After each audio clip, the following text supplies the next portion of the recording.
Unfortunately, folks, the pain that we have been warning about for the last year is starting to get real. I am personally hearing more and more from limited partners in syndications that have had distributions stopped, which is not uncommon. But now what I'm hearing about is the dreaded capital call. So I want to talk with Mr. Jonathan Twomley about how does the pain ratchet up? How do you might know you have a good operator or someone that is desperate?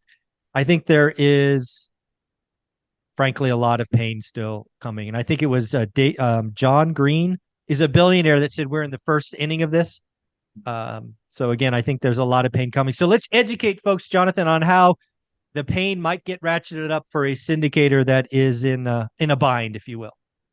Yeah, well, I think, the first thing that, like you said, the first thing that's going to happen is the money stops coming to you, right?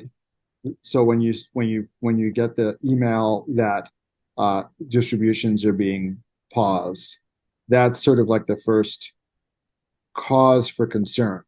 But let's sort of put some parameters around that, because just because you get an email saying that distributions are paused doesn't mean that the worst is coming, right? So I don't want you to get freaked out. You definitely have operators, and I'm partners with some operators like this, who are very cautious. They're really like they've gone into the like, let's make sure this doesn't become a problem mode, right? And they just want to preserve cash because they know that when it comes time to have to either buy a new rate cap, for instance, or refinance the deal, and there might be a cash in refi, they don't want to be doing step number two, which is going for a capital call to their investors, right? So there are people who are really performing the asset management function properly by doing something that's painful, i.e., stopping distributions, but they're doing it for a good reason. They're not doing it to fund operations.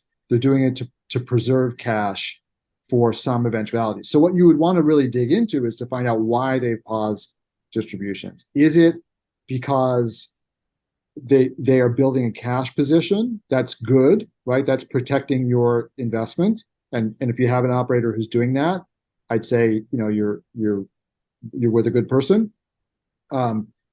Because if the reason that they're pausing the distributions is because, they had variable rate debt, their debt service is going up, they need to pay for it, and they want to preserve cash for a future rate cap, that's a good enough reason.